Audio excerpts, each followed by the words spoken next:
Fed Up is the name of the book. I love the dedication. She said, I dedicate this book to every hardworking American who wakes up in the morning asking themselves, what went wrong?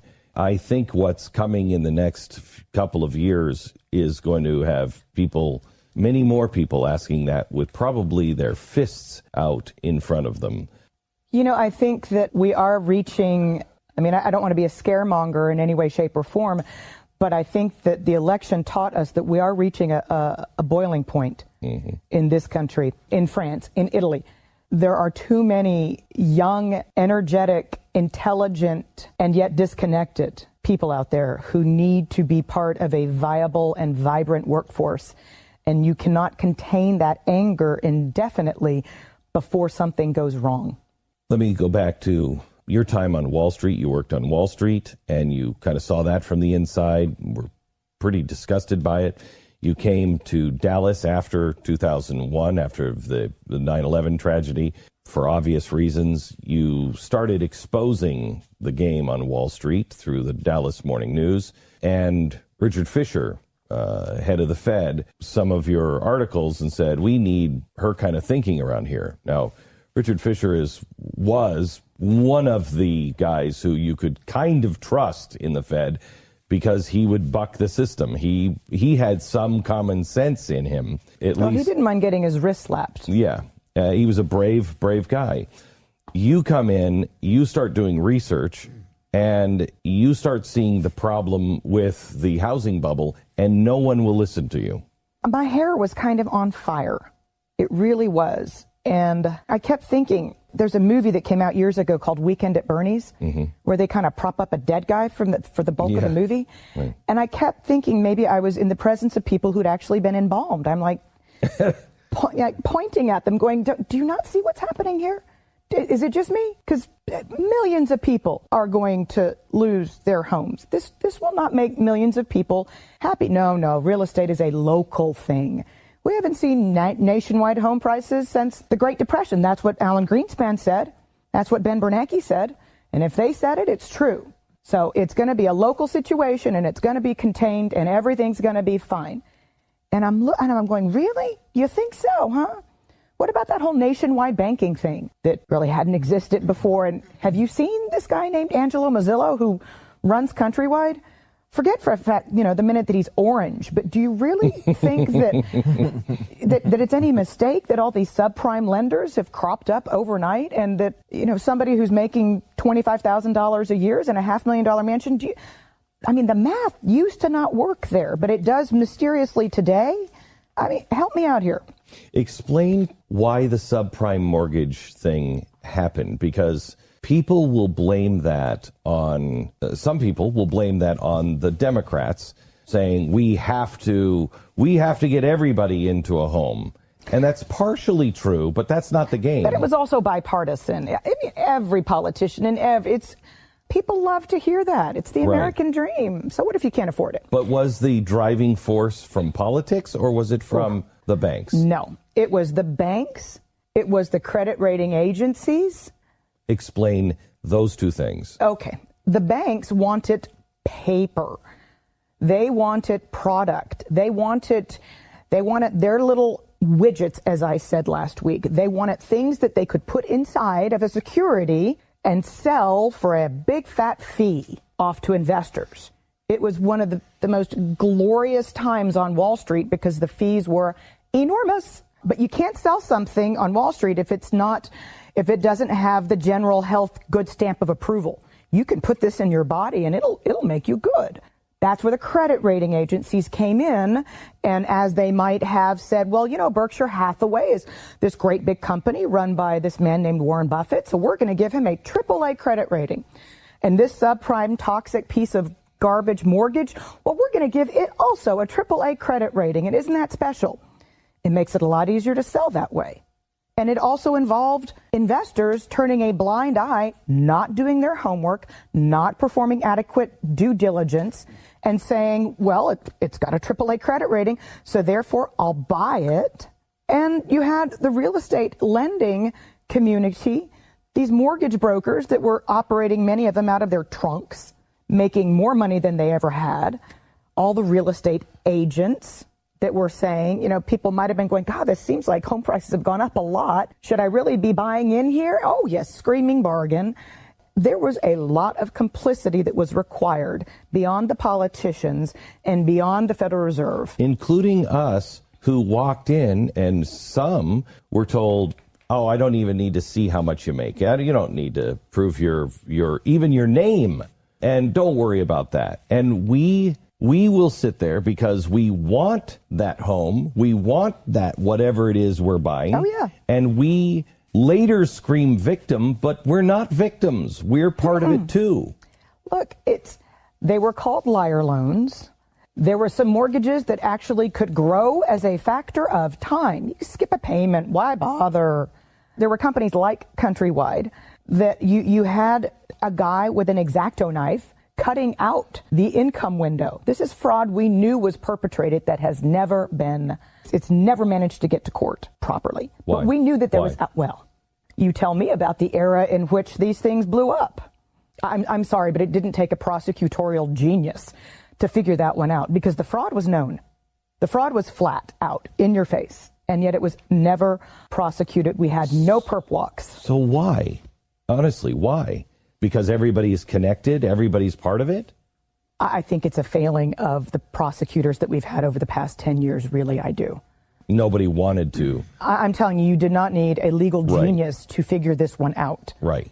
And lo and behold, you ended up with even more people getting angrier because this was not Charles Keating and the Keating Five and the perp walk on the evening news that gives the public some sense of satisfaction that somebody went to jail. We never had that. In fact, because of TARP, those perps now have been taught, oh my gosh, I got away with it and I can do it again and I'll still have all my money. And there was this lovely little thing called Dodd-Frank. Dodd-Frank. Let's see, Dodd-Frank and another gentleman by the name of Obama, the three largest recipients of Fannie Mae and Freddie Mac campaign contributions. But I digress. But there's this little thing called Dodd-Frank that was supposed to make the biggest banks smaller so that they would never again be too big to fail. And what did it do? Made the big banks bigger. It institutionalized too big to fail. Now they're gigantic, and you've seen a hollowing out of community banks that serve people in rural areas of this country that have much less access than they used to pre-Dodd-Frank to a banker. So when in your book, you talk about how Richard Fisher was, and I was reading it to the guys before you came in, how Richard Fisher, at one point, they were voting for zero interest rates. And he said, look, guys, I just talked to a CEO of a bank who borrowed $40 million, and he paid $250 for it. This is outrageous. They were getting all of these loans. They were getting the free money.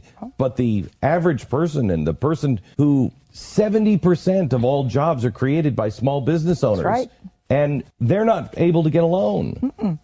I mean, credit card lines evaporated overnight.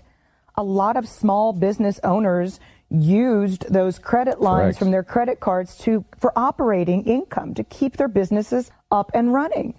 And yet you've got the biggest banks on planet Earth that can borrow for nothing, essentially. And Fisher's argument was that you're administering the patient the wrong medicine. It is not the level of interest rates that are the problem here, people.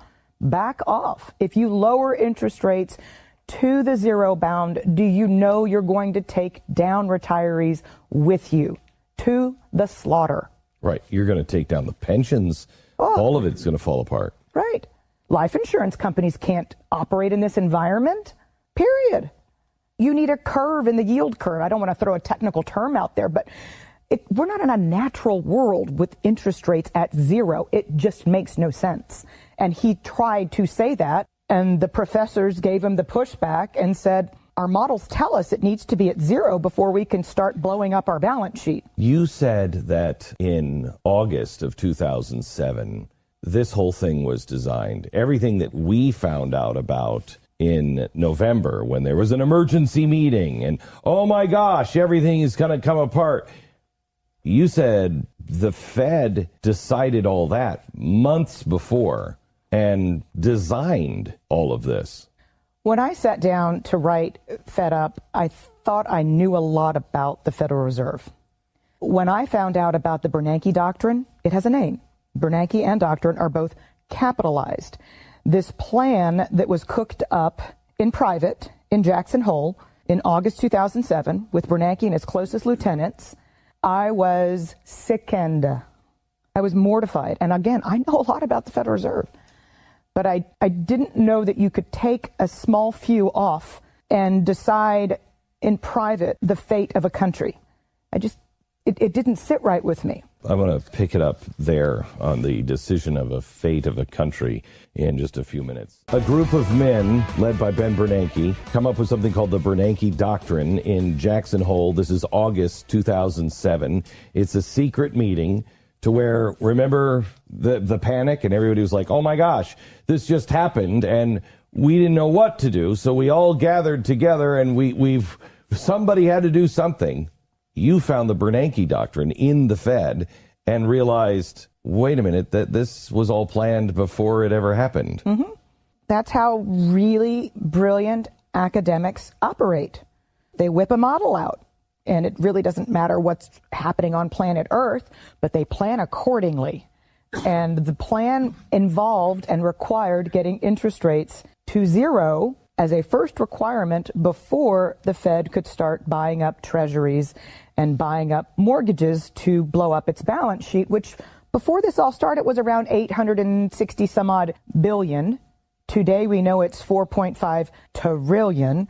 Globally, QE, quantitative easing, the global balance sheet, if you will, is pushing 20 trillion in central bank purchases. There's no way to ever pay. There's not enough cash in the world to pay any of that. We're going to have to send my mother has a bat phone to God, I like to say. Yeah. She's going to have to pick up the phone and make a call because it's only going to be his checkbook that'll be big enough. Right. So when this eventually crashes, and I want to get into this next hour, when this eventually crashes, you're talking about a global reset. It will be global, and we are connected. We're just not as friendly as we used to be. Yeah. I mean, I think I saw on the news a few days ago an aircraft carrier on the water with a bunch of red flags on it. So the Chinese, they didn't really do a good job on their first aircraft carrier, but their second one looks pretty good. So this is great. We're going to have a currency war erupt, and it's going to be global, and I wonder where that leads us. Yeah. Well, we've seen it before. We have. We've seen it before. It's been a while. And yeah, it has been a while. You know, even with North Korea, I did a special on North Korea last night. And the main point I wanted to get off on North Korea was people in the press are saying, looks like Donald Trump might start another war. No. This isn't another war. This is not Iraq. This is not Afghanistan. This is something that would be of the size of World War II, should it begin. We're in a different category, and the same with the financial markets. When all of this comes and hits, it's a different category, the likes it is. This generation has never seen before. If you consider the economic players, Russia, China, they're the ones who back North Korea, biggest border in the world.